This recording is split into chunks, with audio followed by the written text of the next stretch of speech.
तो इसी कारण भोग, भोजन का भोग भगवान को क्यों लगाया जाता है, धन का दान भगवान को क्यों किया जाता है। ठाकुर जी क्या उस धन को लेते हैं? नहीं लेते हैं। क्या भगवान वो रोटी आपकी खाते हैं? नहीं खाते हैं। अपितु भोग लगाने से अभिप्राय यह है कि उसको देखकर भगवान उस अन्न को पवित्र कर देते हैं। और जब आप 15-20 मिनट तक वहां वो पात्र रखा रहता भोजन का, फिर वही पात्र लाइए और सारे भोजन में मिला दीजिए।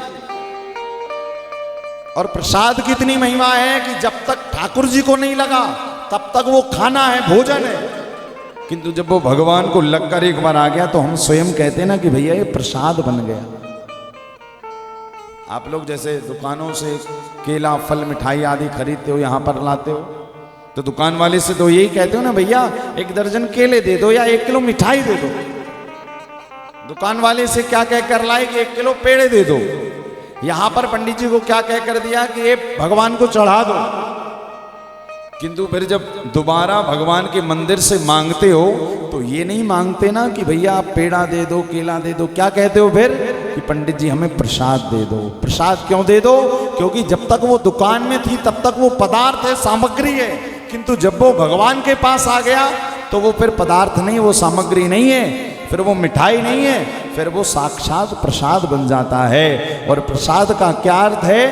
प्रसाद का अर्थ है प्रभु का साक्षात दर्शन। शब्द है ना प्रसाद, प्रभु का साक्षात दर्शन। इसी कारण जब घर में भगवान को भोग लगाओ तो भोग लगाने के बाद क्या कहना चाहिए? खाना खा लो नहीं, प्रसाद पालो। ये नहीं कहना चाहिए खाना खा लो, भोजन कर लो, नहीं, प्रसाद पालो।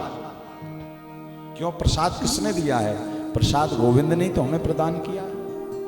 तो मैं आपको कथा सुना रहा था नवनीत प्रिया जी की, बड़ी अच्छी कथा है।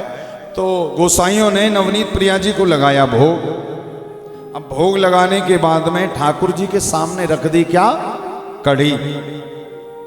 कढ़ी तो आप जानते हैं, सब लोग नहीं जानते। जानते हैं महाराज, कौन सा विदेश के हैं, सब भारत के ही तो हैं, परासिया के। तो कढ़ी रख दी सामने। अब ठाकुर जी सोच रहे हैं बताओ क्या आज गोसाइयों ने रबड़ी बनाना तो नहीं भूल गए। अब ठाकुर जी देख रहे हैं 56 भोगों में चारों तरफ की रबड़ी कहाँ गई, रबड़ी कहाँ गई, रबड़ी कहाँ गई। भगवान ने छलांग लगाई रबड़ी के लिए अपने आसन से। ये सत्य घटना है। छलांग लगाई कहाँ? अपने सिंहासन से कि रबड़ी देखी जाए कहाँ है। अब जैसे ही कूदे तो कूद कर सामने रखी थी कढ़ी, और रबड़ी के चक्कर में बेचारे गोपाल जी कढ़ी में डूब गए। अब जैसे ही डूबे तब नेक से तो लड्डू गोपाल तैर रहे, तो तैर ही नहीं पा रहे बेचारे, डूबे के डूबे। गोसाइयों ने पर्दा खोला तो क्या देख रहे हैं कि नवनीत प्रिया जी अपने सिंहासन से गायब। हल्ला मच गया, अरे नवनीत प्रिया जी गायब हो गए, ठाकुर जी गायब हो गए, लड्डू गोपाल जी कहां चले गए। कोई कह रहा है यहां देखो, कोई कहीं देख रहा है, किंतु गोसाई ने कहा कि जब हम भोग लगा रहे थे तब बैठे तो यहीं पर थे जहां हमने देखा, पता नहीं कहां चले गए।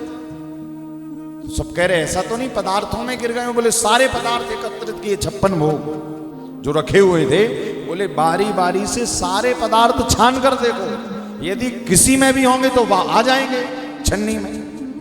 अब पदार्थों को छाना गया। सबसे पहले रबड़ी छानी गई, क्योंकि पता है कि रबड़ी प्रिय थी, इसी में तो नहीं डूब डूब कर खा रहे, तो रबड़ी में नहीं मिले, रसगुल्ला के रस में नहीं, जितनी भी भोग सामग्री थी सबको छाना गया, किसी में नहीं मिले। बोले अब एक काम करो, एक गोसाई ने कहा कढ़ी तो इन्हें पसंद थी नहीं, तो इसको क्यों छान रहे हो। बोले अरे नहीं, फिर भी देख लो, शायद आज खाने का मन कर गया हो। और जैसे ही कढ़ी छानी सो ठाकुर जी कढ़ी से अंत में छन्नी में डूबते हुए उतराते हुए ऊपर आ गए। सबने जय जयकार कही, बोलो नवनीत प्रिया भगवान की जय। अब गोसाई जी हाथ में रखकर कह रहे ठाकुर जी क्या तुम्हें कढ़ी इतनी प्रिय है, जबकि कढ़ी प्रिय नहीं है। तो गोसाई क्या कह रहे, लाला क्या तुमको कढ़ी इतनी प्रिय है कि उसमें डूब डूब कर कढ़ी खा रहे हो। अब गोसाइयों को लगा कि ठाकुर जी को कढ़ी ज्यादा प्रिय है, अब रबड़ी ज्यादा प्रिय नहीं, कढ़ी प्रिय हो गई। तो अगले दिन से पता है क्या किया, गोसाइयों ने 56 भोग में कढ़ी कढ़ी लगा दी, मिठाई भोग लगाना ही बंद कर दी। क्यों? बोले प्रभु आपको इतनी प्रिय है कि आप डूब डूब कर खाते हो। अब एक दिन भगवान ने कढ़ी खाई, चले गया। आपके घर में भी यदि 3 दिन बन जाए तो चौथे दिन समझ जाना झगड़ा पक्का होगा। एक ही एक सब्जी यदि रोज रोज बने तो श्रीमान जी कहेंगे कि एक काम करना, चौथे दिन मत बनाना, हम बाहर से खा के आएंगे। शादी पार्टी में नहीं भी जाना होगा तो कह देंगे जरा दोस्त के यहाँ पार्टी में जाना है, खा के आएंगे, तुम खा लेना। क्यों? क्योंकि पता है कि वो कढ़ी बन रही है, वही सब्जी बन रही है। तो ठाकुर जी ने एक दिन चला लिया, चल गया, 2 दिन चलाया, चल गया, तीसरे दिन भगवान ने कहा आज फिर कढ़ी आ गई। ठाकुर जी ने कहा अब तो कुछ चक्कर करना पड़ेगा। और नवनीत प्रिया जी ने गोस्वामी जी को स्वप्न दिया, बोले बाबा क्या आपके भंडार गृह में दही मही के अलावा और कुछ बचा नहीं है? क्यों प्रभु ये स्वप्न में कह रहे हैं, क्यों पूछ रहे हो? बोले 3 दिन से मुझे कढ़ी खाने को मिल रही है, रबड़ी कब मिलेगी? बोले प्रभु आप ही तो कढ़ी डूब डूब कर खा रहे थे। बोले मुझे कढ़ी बिल्कुल पसंद नहीं है, मैं रबड़ी के चक्कर में कढ़ी में डूब गया था। तब बात पता लगी, तब अगले दिन से ठाकुर जी के लिए सुंदर 56 भोग बनाए गए। इसी कारण जब भगवान को ब्रजवासियों ने 56 भोग लगाया ना, तो ब्रजवासी कह रहे लाला क्या तुम्हारे गिरिराज गोवर्धन को 56 भोग पसंद है? कन्हैया कह रहे बहुत पसंद है। आप वृंदावन जाओ भैया, वृंदावन में आपको किसी भी प्रकार के भोज्य पदार्थ की कोई कमी नहीं आएगी।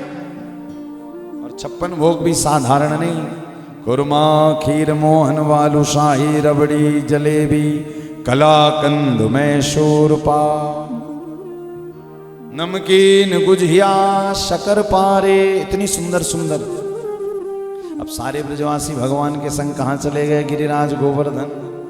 और सारे ब्रजवासियों ने भगवान की जय जयकार की, बोलिए गिरिराज महाराज की।